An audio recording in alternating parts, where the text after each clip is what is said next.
تو وہاں جس قسم کی ایکٹیویٹیز ہوتی ان کے حوالے سے بات کی گئی ہے.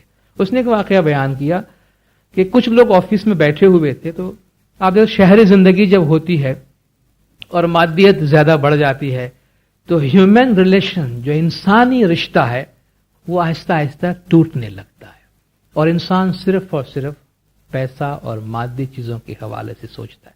سر ہم بھی اپنے ادارے میں بیٹھ کے کبھی سوچتے ہیں, حالانکہ ہم ایک مذہبی ادارے میں بیٹھے ہیں, ہم ایک اخلاقی ادارے میں بیٹھے ہیں جہاں ہم جماعت کو مذہبی اور اخلاقی درس دے رہے ہیں, لیکن شاید ہم اس کام میں اتنے زیادہ مصروف ہو گئے کہ ہم ایک دوسرے کو ہیلو یا علی مدد کہنے کا بھی ہمارے پاس وقت نہیں ہے, اور اگر ہم وہ کہتے بھی ہیں تو شاید وہ بھی ہم رسمی طور پہ کہتے ہیں. شاید ہم اتنے اپنے کام میں, اپنی چار دیواری میں اتنے زیادہ بند ہو کے رہ گئے, یا اپنے کام میں اتنے زیادہ مصروف ہو گئے کہ خود ہمارے اپنے اس ادارے کے اندر کسی دوسرے کے کیا مسائل ہے شاید اس سے ہم آگاہ نہیں ہیں. کون بیمار ہے یا کس کے گھر میں کیا مسئلہ ہے یا کس کو کیا تکلیف ہے, شاید اب ہم اس کو اہمیت بھی نہیں دیتے. شاید 10 سال پہلے یا 15 سال پہلے ایسا نہیں تھا, مگر آج, اور یہ شاید اور بھی برا ہو جائے, چونکہ شہر کی زندگی, مادی زندگی ایسی ہی ہوتی, اور اس سے ہم ایک بہت بڑی خوشی جو ہے اپنی زندگی کی, اس سے ہم محروم رہتے. کہ آپ اگر 2 منٹ بیٹھ کر کسی سے خالی اس کا حال احوال پوچھ لیں تو آپ محسوس کریں گے کتنا فرق پڑتا ہے. تو یہ چند افراد آفس میں بیٹھے تھے, انہوں نے محسوس کیا کہ کیوں نہ ہم کوئی ایسا طریقہ نکالیں, یہ جو ہم کھینچے رہتے ہیں ایک دوسرے سے اور بس ڈالر اور پیسے کے علاوہ کچھ بات ہی نہیں کرتے ہیں اور ٹائم کی قیمت لیتے ہیں, کہاں ہم ذرا انسانی رشتوں کو اجاگر کریں. ہیومن ویلیوز, انسان کا انسان سے جو رشتہ ہے اس میں کیا خوشیاں ملتی ہے. تو انہوں نے ڈیسائیڈ کیا کہ ہم میں سے ہر ایک جو ہے وہ اپنے کسی بھی 3 ساتھی کو آنر کرے.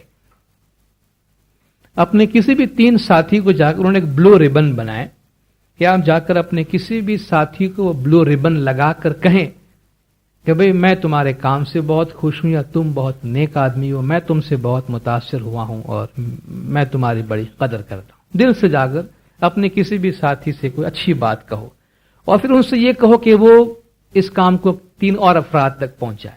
یعنی اگر آپ نے مجھے ریبن لگایا تو میں کسی اور 3 افراد کو جا کر ریبن لگاؤں اور کہوں کہ بھئی میں تم سے بہت پیار کرتا ہوں, یا تم بڑے نیک ہو, تمہاری بڑی عزت کرتا ہوں. اس کی قدر شناسی کرو. تو ان کا جو سٹاف کا ایک آدمی تھا, اس کو انہوں نے جا کر ایک بیج لگایا کہ بھئی, اس کے مینیجر نے آ کر سب آرڈینیٹ کو بیج لگایا کہ بھئی میں تمہارے کام سے بہت خوش ہوں اور تم بہت ہی اچھا کام کرتے. بڑا حیرت ہو گئی اس کو کہ کم وقت 20 سال میں جو بات اس نے نہیں کہی وہ آج جا کر پتا چلا اس کو کہ میں بڑا اچھا کام کرتا ہوں. یعنی عام طور پر لوگوں کو اپنے مینیجروں سے شکایت ہوتی ہے اور مینیجروں کو اپنے سٹاف سے شکایت ہوتی ہے, لیکن مینیجر نے آ کر کہا کہ بھئی چلو یہ اسکیم نکلی ہے, تو اپنے ہی کسی ماتحت کو جا کر آنر کیا کہ بھئی تم نے بڑا اچھا کام کیا ہے. ہم جب اپنے کسی ساتھیوں میں سے کسی کو دلی گہرائی سے کہتے ہیں کہ بھئی تم نے اچھا مقالہ لکھا ہے, یا تم نے اچھا واعظ کیا ہے, یا تم نے اچھی تحریر, اچھی بات کہی, اچھا لیکچر دیا ہے, تو آدمی خوش ہوتا ہے اور پھر وہ اپنی خوشی لوگوں میں بانٹتا ہے. تب وہ خود بھی کسی اور کا احترام کرنے سیکھتا ہے. تو اس پر یہ کام تھا کہ بھئی اب وہ اس کو ریبن لگا تو وہ کسی اور کو ریبن لگا ہے. تو سوچتا رہا کہ میں کسے آنر کروں, اور یہ واقعہ سچ ہے بالکل.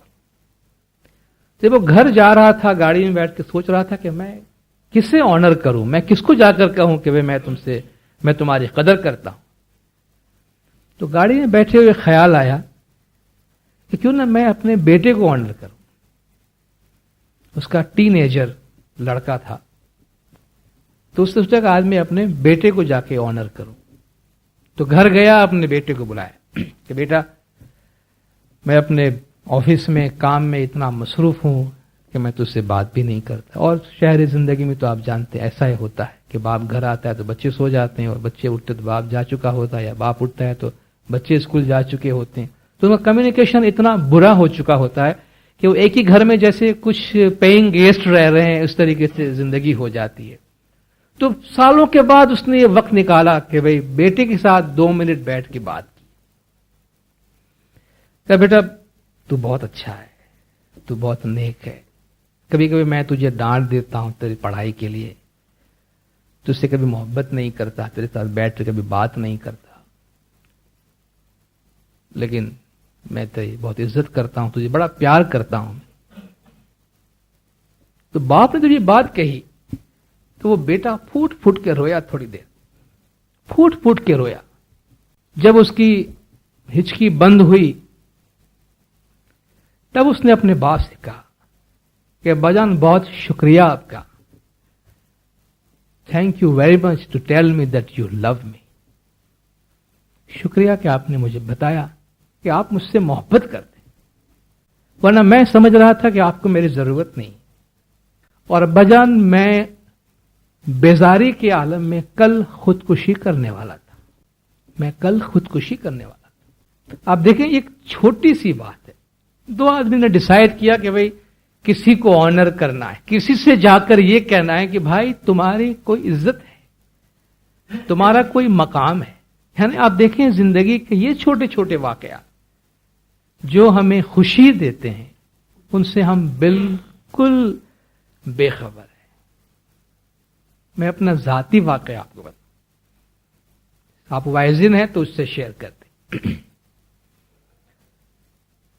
3-4 سال پہلے کی بات ہے. یہ صرف آپ دیکھیں گے ایک چھوٹی سی گھڑی میں آپ کا جو ایکسپریشن ہوتا ہے بعض اوقات مولا کرواتا ہے. لیکن آپ نے جو اچھا نیک عمل کیا ہو تو کسی اور کی زندگی پہ اس کا کتنا گہرا. اس نے کہا نا چھوٹی سی بات کہ آپ نے مچھلی کو وہاں ڈال دی تو کون سا تیر مارا آپ نے، یہ کون کیا کام کر رہے ہیں آپ. کہا بھائی یہ زندگی اور موت کا کام ہے ایک آدمی کی زندگی میں.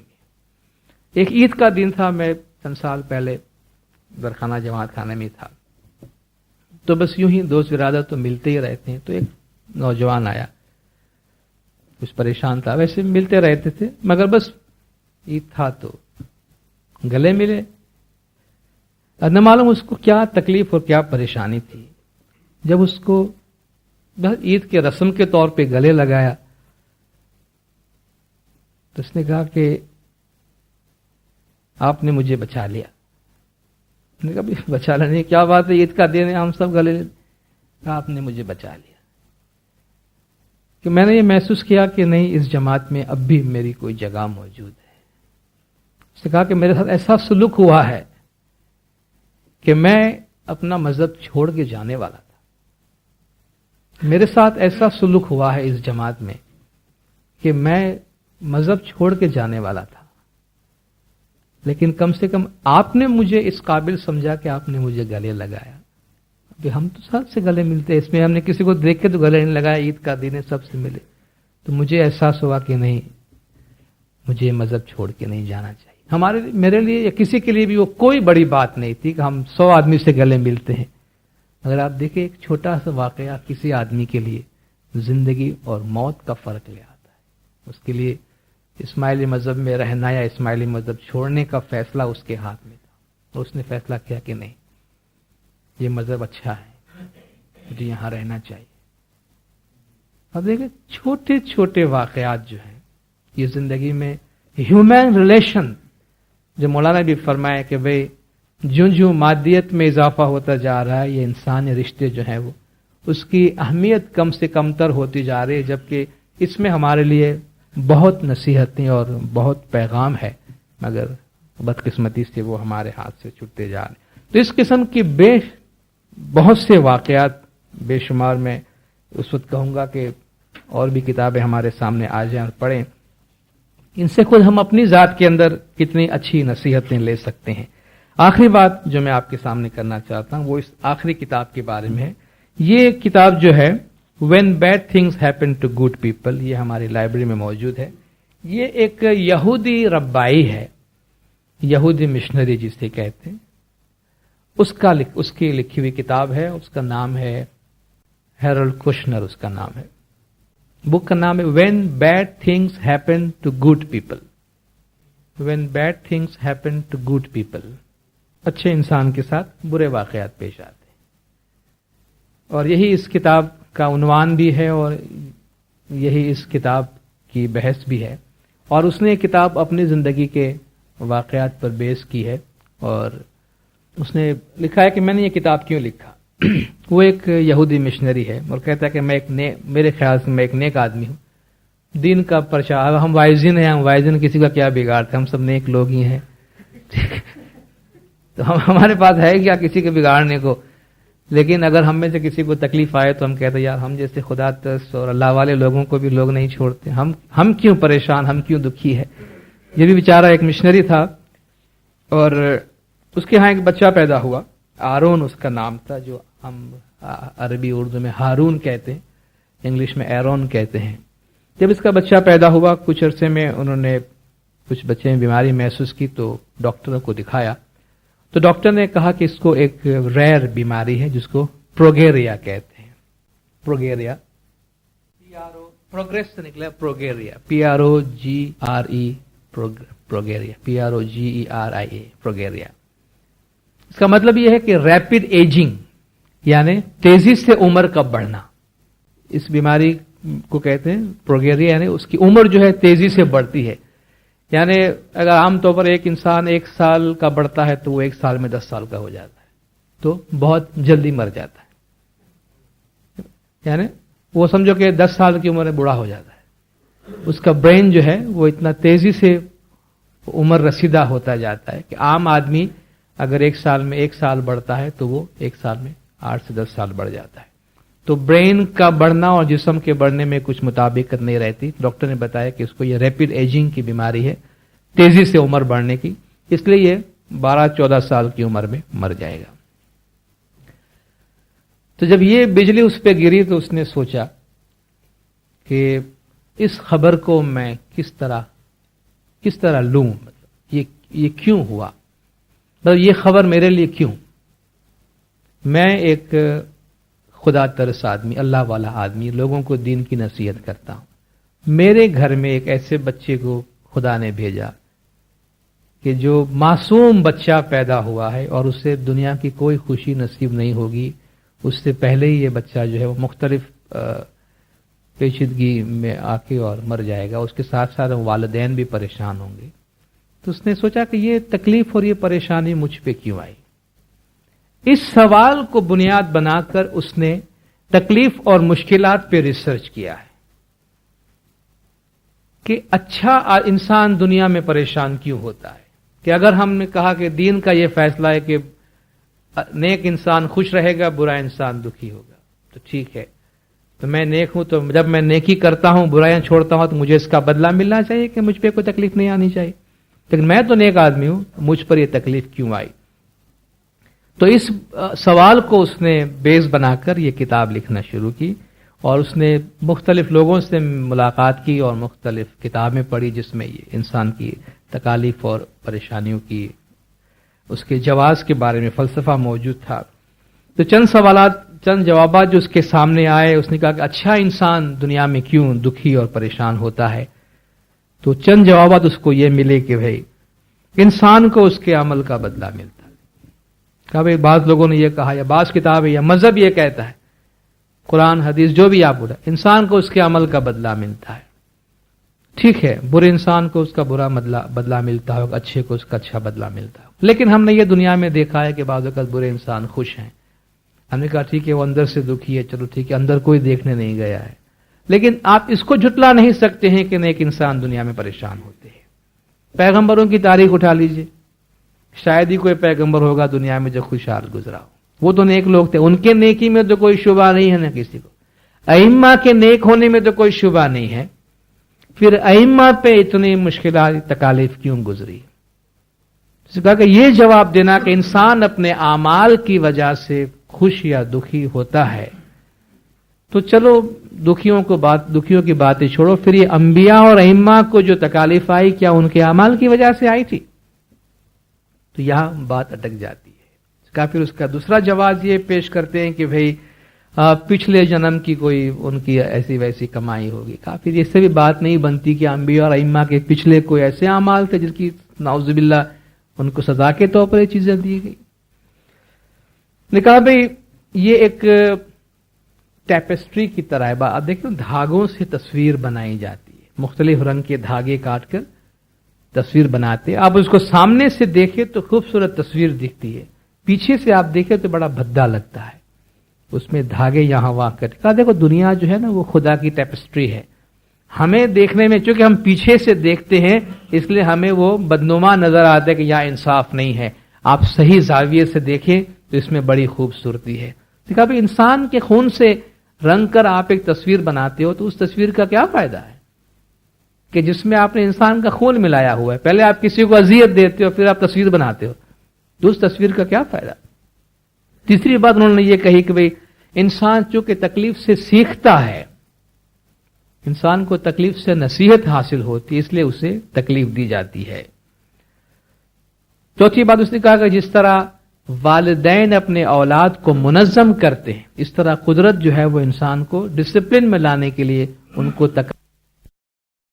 آپریشن تھیٹر میں مریض کا آپریشن کیا جاتا ہے، ڈاکٹر اس کے جسم کو کاٹتے ہیں تو باہر سے دیکھنے والا آدمی یہ سمجھے گا کہ اس مریض کو اذیت دی جا رہی ہے، مگر ڈاکٹر جانتے ہیں کہ اس کو اذیت نہیں دی جا رہی ہے بلکہ اس کو مشکلات سے نکالنے کے لیے، نجات دینے کے لیے کام کیا جا رہا ہے. اس نے کہا کہ مختلف طریقوں سے جو ہیں وہ اس کا جواز نکالنے کی کوشش کی گئی مگر اس کو یہ سیٹسفیکشن نہیں ملا کہ واقعی انسان پہ جو تکلیف آتی ہے اس کا کوئی عقلی جواز موجود ہے یا نہیں. پھر اس نے اپنی ایک فلسفی ڈیولپ کی ہے، کچھ اپنی باتیں اس نے بتائی. اس نے کہا کہ میں اس نتیجے پر پہنچا ہوں کہ ہمیں جو بھی تکالیف، جو بھی مشکلات ہم پر آتی ہیں اس کا کوئی منطقی وجہ ڈھونڈنے کی کوشش نہیں کرنی چاہیے. حادثات مثال کے طور پر اس نے کہا کہ جو حادثات پیش آتے ہیں ان حادثات کے پیچھے کوئی وجہ نہیں ہوتی. یعنی اس نے کہا کہ آپ ہر چیز کو جو ہے وہ کوئی عقلی یا ایسی دلیل دینے کی کوشش نہ کرے. کسی کے ساتھ کوئی بھی واقعہ پیش آتا ہے یقیناً اس کے پیچھے کوئی اچھا یا برا عمل ہوگا. یعنی اگر ہمیں کوئی برائی پیش آئے تو یقیناً ہم نے کوئی برا کیا ہوگا جس کی وجہ سے ایسا ہوا، یا ہمیں کوئی اچھائی پیش آئی تو ہم نے کوئی اچھائی کیا ہوگا. ایسا ضروری نہیں ہے. بعض اوقات بلکہ اکثر و بیشتر جو حادثات پیش آتے ہیں تو ضروری نہیں ہے کہ ان کے پیچھے کوئی وجہ ہو. اب مثال کے طور پر کوئی ہوائی جہاز گر جاتا ہے، 250 آدمی مارے جاتے ہیں. اب کیا ان 250 کے 250 آدمی میں سے کوئی ایسا کیلکولیشن، کوئی ایسی پلاننگ خدا نے کی ہوگی کہ جتنے برے لوگ دنیا میں موجود تھے جہاں کے، اور جو غلطیاں انہوں نے کی تھی اور جن میں سے ہر ایک کی سزا یہ مقرر تھی کہ وہ ہوائی جہاز سے گر کے مرے، ان سب کو خدا نے ایک جگہ جمع کیا اور ایک پلیٹ میں بٹھا دیا اور وہ جہاز جا کے بعد میں گرا دیا. کیا قدرت کوئی اس قسم کی پلاننگ کرتی ہے؟ یا کیا ہمیں کسی واقعات کے پیچھے یہی ڈھونڈنا چاہیے کہ بھئی یہ 300 آدمی اس سیلاب میں مارے گئے تو ان 300 آدمی نے یہ گناہ کے کام کیے تھے، ان کے نتیجے میں ایسا آیا تھا، یا آپ اس کو اسی طرح چھوڑ دیں.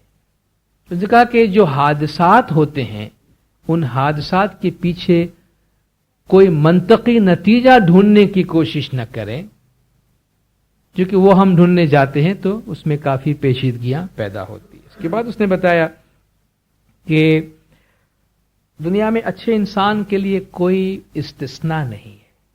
There is no exception for good people.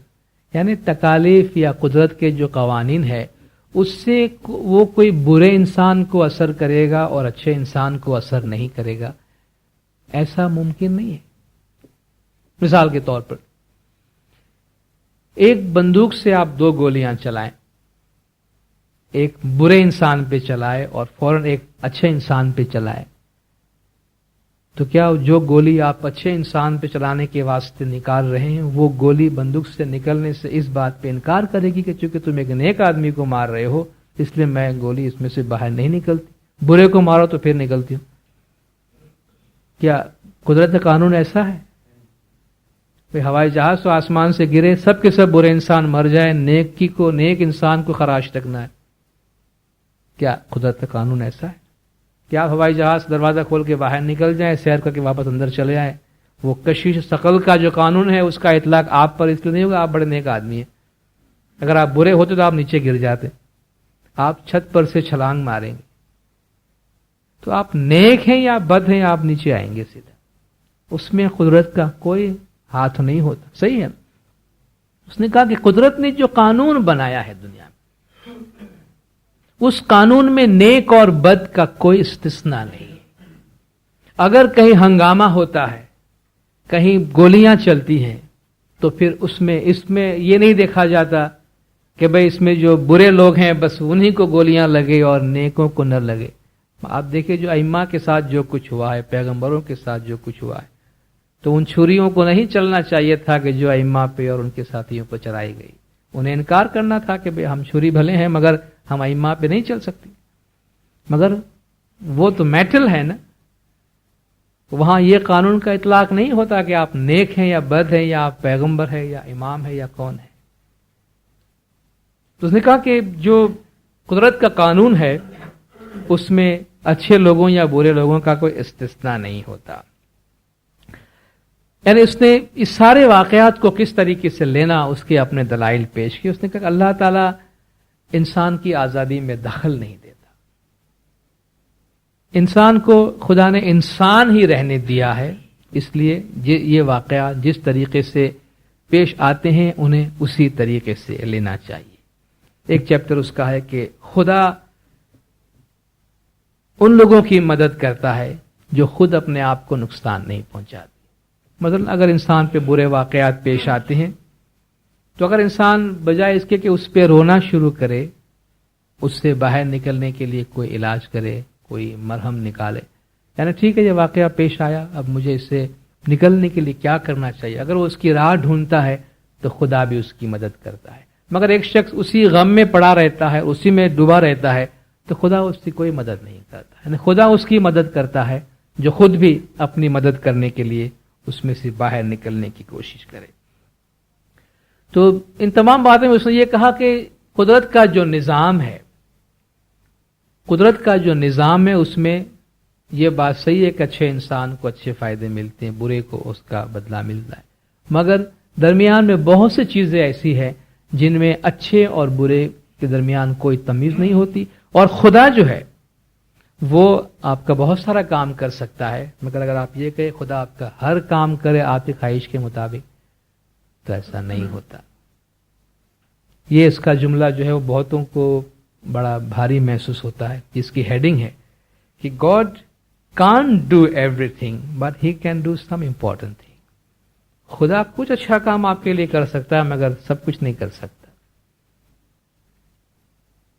خدا سب کچھ آپ کے لیے نہیں کر سکتا.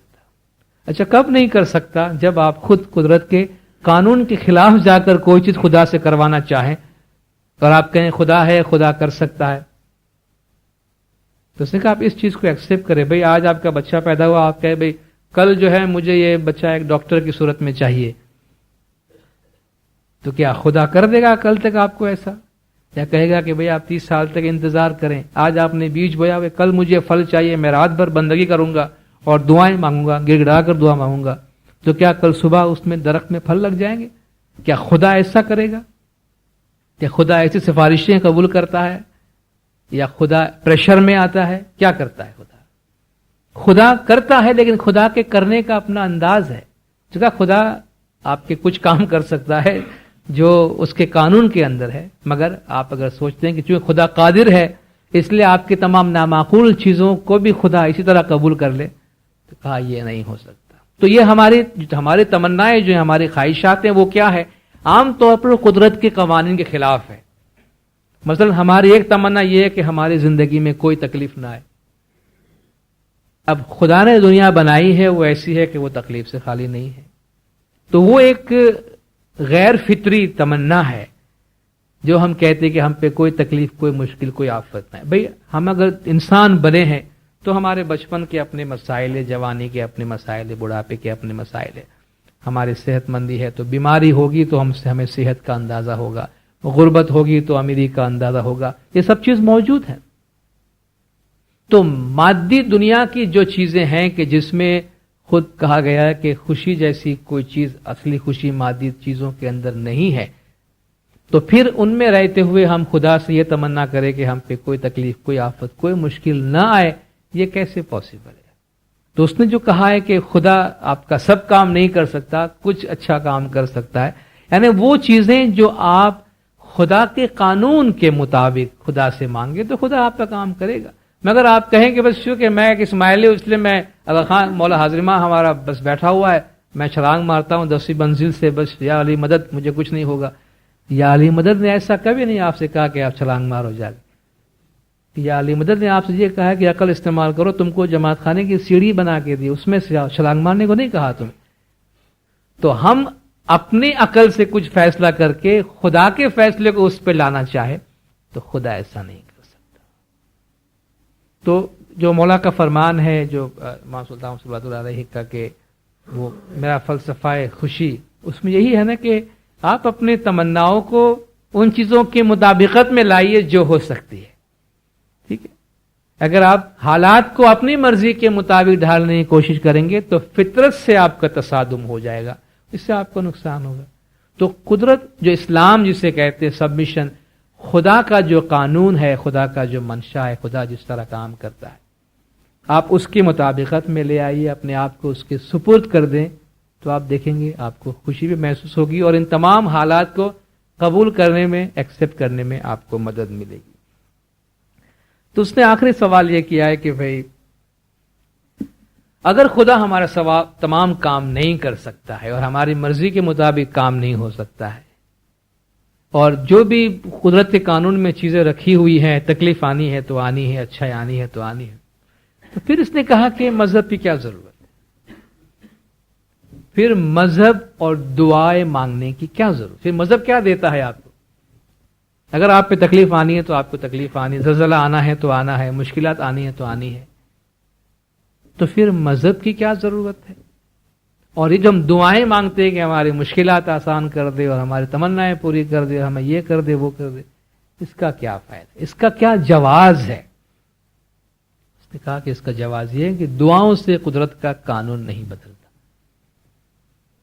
اس نے کہا دعاؤں سے قدرت کا قانون نہیں بدلتا، مگر دعائیں آپ کو قدرت کے ساتھ مطابقت پیدا کرنے کی صلاحیت دیتی ہے. مذہب جو ہے، مذہب آپ کو کوئی ایسا طریقہ نہیں بتاتا کہ آپ خدا پر اپنی مرضی نافذ کریں، بلکہ مذہب آپ کو یہ سکھاتا ہے کہ آپ خدا کی مرضی کو قبول کریں. تو مذہب کیا سکھاتا ہے؟ مذہب آپ کو ان تمام مشکلات کو برداشت کرنے کی صلاحیت آپ کے اندر پیدا کرتا ہے. تو یہی مولا کا فرمان بھی ہے کہ آپ کو خوشحالی میں مغرور نہیں بننے دے گا مذہب، اور تکلیف میں آپ کو دکھی نہیں ہونے دے گا.